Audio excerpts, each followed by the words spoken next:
Najkomickejšie na tom celom debakli okolo progresívneho transformovania štátnych peňazí do Korčokovho vrecka pôsobí samotná činnosť, za ktorú údajne platili nie Korčokovú firmu. Strana, ktorá má vo svojom predsedníctve 2 profesných diplomatov a jej predseda riadil Európsky parlament, vraj potrebovala platiť takmer 6 000 eur Korčokovi za jeho nenahraditeľné rady v zahraničnej politike.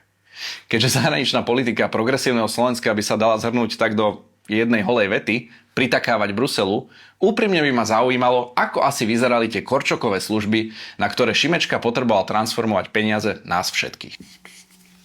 Hlbšie.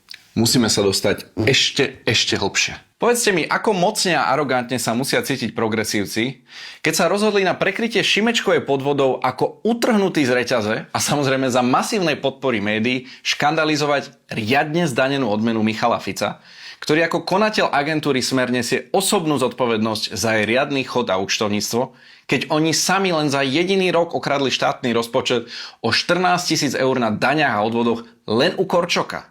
A to je ich výročná správa naozaj plná podobných, nazvime to, optimalizačných praktík ďalších asistentov či rodinných príslušníkov, z ktorých takmer každý fakturoval sťah Korčok. Už dlho som nevidel nič povýšeneckejšie a bohorovnejšie než Korčokovú reakciu, že no dobre, on si teda zriadi živnosť.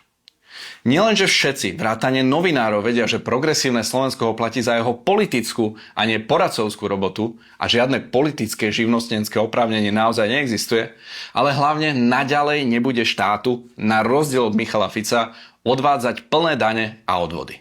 A keď mu to ľudia vytkli, tak sa urazil ako malý chlapec, že on predsa do politiky nešiel zbohatnúť, ale preto, že chce Slovensku niečo vrátiť. Nuž, mohol by začať jeho nezaplatenými daňami a odvodmi.